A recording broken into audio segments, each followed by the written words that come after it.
Hello friends, welcome to study for civil services. दोस्तों, आज हम बात करेंगे सिविल सेवा परीक्षा में प्रथम प्रयास में सफल ना होने के 10 प्रमुख कारण।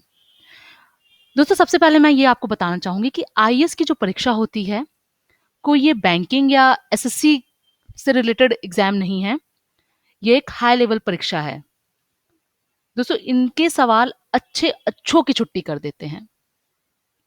आपने लाख तैयारी की हो, चाहे आपने 24 घंटे पढ़ाई की हो, पर जब आप एग्जाम देने जाते हैं ना, तब सब नील हो जाता है, क्योंकि एक डर होता है, एक नर्वसनेस होती है उस टाइम। दोस्तों, कैट या जो अन्य एग्जाम होते हैं एमबीए परीक्षा में, लोग जनरल नॉलेज के सवाल सही कर लेते हैं, लेकिन जो ये परीक्षा होती है, इसमें ऐसा नहीं है। दोस्तों, इसलिए आपकी मंजिल चाहे टेढ़ी मेढ़ी है और ना ही इसका कोई शॉर्टकट है। हम अपनी मंजिल तभी पूरी कर पाएंगे जब हम स्वयं में ये दृढ़ संकल्प करें कि हम किसी भी बाहरी नकारात्मक शक्तियों को अपने आसपास भी नहीं फटकने देंगे और दिन रात एक करके अपने लक्ष्य की ओर बढ़ेंगे। दोस्तों, वैसे आईएएस की जो परीक्षा होती है उसके लिए 1 साल पर्याप्त माना जाता है। वैसे ये विद्यार्थी की क्षमता पर निर्भर करता है। किसी के लिए 6 महीने की पढ़ाई भी काफी है और किसी के लिए 2 साल की भी पढ़ाई काफी नहीं है। पर दोस्तों, इसमें निराश होने की जरूरत नहीं है।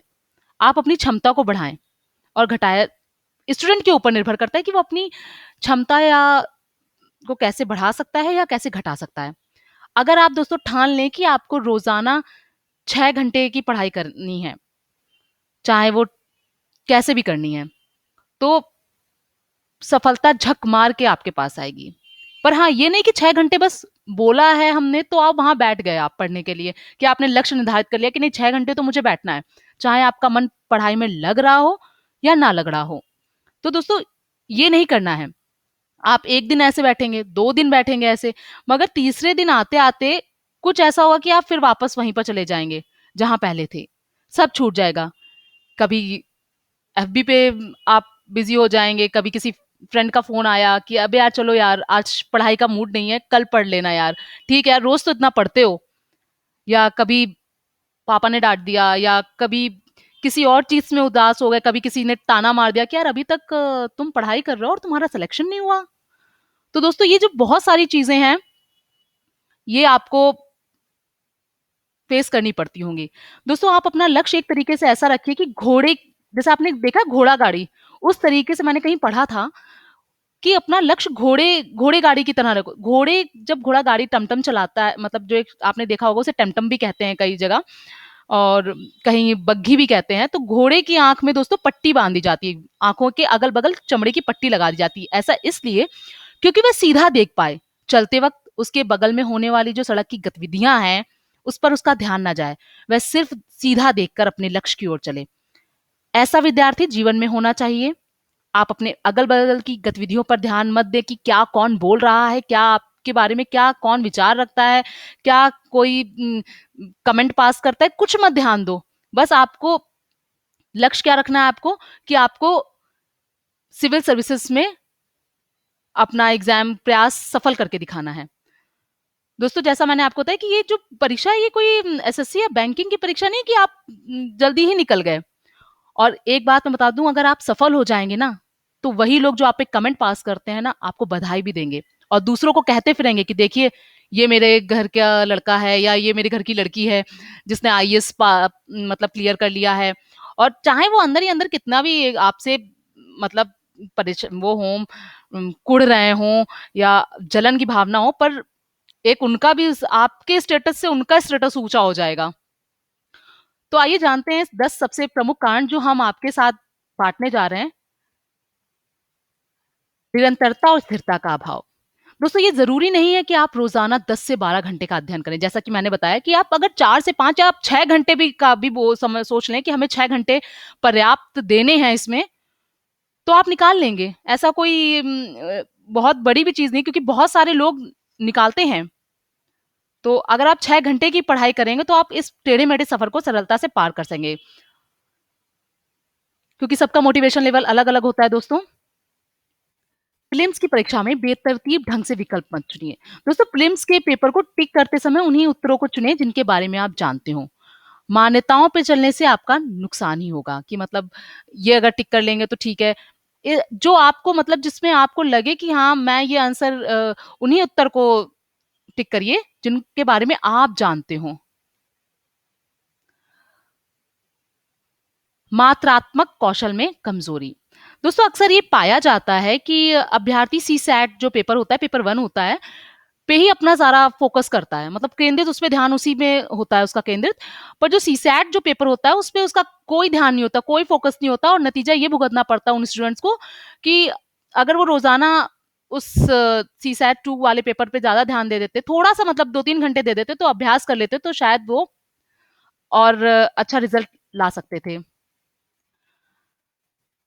पढ़ाई के दौरान ब्रेक ना लेना। दोस्तों कभी-कभी ऐसा होता है कि हम सोचते हैं कि नहीं ये पढ़ लें, थोड़ी देर बाद जाएँगे, थोड़ी देर और थोड़ी देर बाद कभी-कभी ऐसा होता है कि हमारा सर फटने लगता है पढ़ाई कर के और ना हमें जो हम समझ रहे हैं ना वो हमें समझ में आता है और ना हम ज जहाँ जाने का सोच रहे थे या हम सोच रहे हैं कि कुछ भी मतलब दिमाग नहीं लगता है किसी चीज़ में।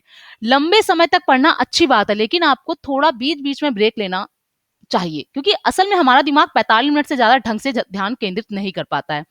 आपने देखा भी होगा कि स्कूल और मतलब कहीं भी यूनिवर्सिटीज़ में ही 45 मिनट के ही पीरियड होते हैं, व्याख्यान होते हैं। तो अगर आप लंबे सत्र के लिए बैठे हैं तो बीच में 10 से 15 मिनट का ब्रेक ज़रूर ले लें कि थोड़ा इधर-उधर टहल के आ जाएँ, छत पे टहल आएँ या फिर दुकान चले जाएँ, कोई टॉफ़ी ही लाने के लिए भले ही चले जाएँ पर जाएँ। मिजाज और व्याकुलता प्रबंधन करने में सक्षम नहीं है। दोस्तों कई बार ऐसा होता है कि गहन अध्ययन सत्र के बाद जब हम छोटा ब्रेक लेते हैं, तो कभी-कभी वो बड़ा हो जाता है। मतलब होता है कि हम दुकान 5 मिनट के लिए गए हैं और वहाँ पे दोस्त मिल गए, फ्रेंड्स मिल गए तो हम काफ़ी वहीं पे व्यतीत कर दिया हमने टाइम। तो वो 10 मिनट का टाइम आपका 2 घंटे हो जाता है, तो ये मत करिए। देखो लेकिन ऐसे समय में आपको अनुशासित और संतुलित रहने की ज़रूरत है। जब भी आपका मन पढ़ाई से ऊब जाए तो कुछ ऐसा करें जो आपको अच्छा लगता हो। ये आपको संतुष्टि और खुशी दोनों प्रदान करेगा। आत्मनिरीक्षण का अभाव। दोस्तों आपकी जो समस्याएँ और कमज़ोरियों को आपसे बेहतर कोई नहीं समझ सकता है। हमारे अंदर क्या कमज़ोरी है, क्या प्लस पॉइंट है हम नहीं मतलब दूसरा नहीं जानता, हम ही जानते हैं उसको। तो आप इसे खुद से ही सुलझाने का प्रयास करें। आप अपनी अंदर झाँक के देखना है, बाकी रास्ता आपने आप ही बन जाएगा। मतलब आपको अपनी कमियाँ खुद कि अगर आपका ये जो भी एग्ज़ाम आप दे रहे हैं, सिविल सर्विसेज़ का क्यों नहीं हो रहा है, आप अपनी पहले अपने अंदर की कमियाँ खुद समझें। किस चीज़ में आपके कौन-सा सब्जेक्ट को नहीं समझ में आ रहा है, आप पहले खुद उसका आत्मनिरीक्षण मैंने बोला ना जैसे कि आत्मनिरीक्षण का अभाव। तो पहले आपकी अपनी समस्याओं और कमज़ोरियों को आपसे बेहतर दोस्तों कोई नहीं जानता, ये हमेशा आप समझ के रखिए। हर जगह से विशेषज्ञ की सलाह लेना। दोस्तों ये समस्या अधिकांश उम्मीदवारों में पाया जाता है कि आपको कोई एक रणनीति चुन लेनी ही है, जिस पे लगे कि आप चल सकते हैं, बस उसी को पकड़ लें। फिर ऐसा ना हो कि बीच रास्ते में उसे छोड़ दिया जाए, कोई नया तरीका ढूँढ लिया। ऐसा करने से ना सिर्फ आपका समय ही बर्बाद होता है, बल्कि आप मंज़िल तक भी नहीं पहुँच पाते हैं। तो दोस्तों ऐसा बिल्कुल मत करिए। जो आपको मतलब सलाह सबसे लीजिए पर देखिए कि आपके लिए क्या सही है।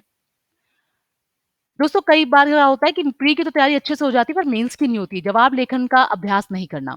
मतलब मेंस में ना सिर्फ आपको लिखना है बल्कि अच्छा भी लिखना है। ये नहीं कि आपको लिखना है वहाँ पे, पर क्या आप लिख रहे हैं उसमें जो वो कॉपी आपकी चेक कर रहा है उसको वो चीज़ अच्छी लग रही है कि नहीं अच्छी लग रही है। जिसके लिए आपको रोज़ाना इसकी प्रयास करने की ज़रूरत है कि संतुलित उत्तर लिखने की कला निरंतर अभ्यास से ही मिल पाती है। तो इसलिए डेली 5-10 मिनट ही चाहे आप थोड़ा बहुत लिखें पर लिखें। दोस्तों कई छात्रों का होता है कि उनकी आर्थिक स्थिति ठीक नहीं है। दोस्तों लक्ष्य की प्राप्ति के लिए वे कैसे आगे बढ़ें? हमारे नसीब में हर कुछ नहीं होता है दोस्तों। आप देखिए हर किसी के नसीब में कुछ ना कुछ चीज़ें होती हैं कि नहीं होती हैं। किसी के पास किताब खरीदने के पैसे नहीं होते। हज़ारों की किताबें वह खरीद सकता है मगर दुर्भाग्य ये है कि उन्हें पढ़ने का उसके पास समय ही नहीं है। किन्हीं को एक किताब खरीदने के लिए 100 बार सोचना पड़ता है। पुरानी किताबें किसी को खरीद के बेचकर उन्हें नई किताबें लेनी पड़ती हैं। पर सोचिए आपके पास सिर्फ पैसे नहीं है, किन्हीं-किन्हीं के पास लिखने के लिए हाथ भी नहीं होते हैं और किन्हीं की आँखें कमज़ोर होती हैं। तो दोस्तों सबके पास दिक्कतें हैं। आप गरीब हैं, अमीर हैं, फ़र्क तो पड़ता है पर उतना नहीं, जितना हम सोच लेते हैं। किताबें उधार भी ली जा सकती हैं। पुरानी किताबों को भी कम दामों में खरीदा जा सकता है। प्रोफ़ाइल के बारे में सुरक्षा। असल में प्रीलिम्स और मेंस को क्लियर करने के बाद आप अपने आपने आपको साबित कर दिया है, तो प्रोफ़ाइल के बारे में सोचना आप क्या फ़ायदा है कि आपने बीए किया है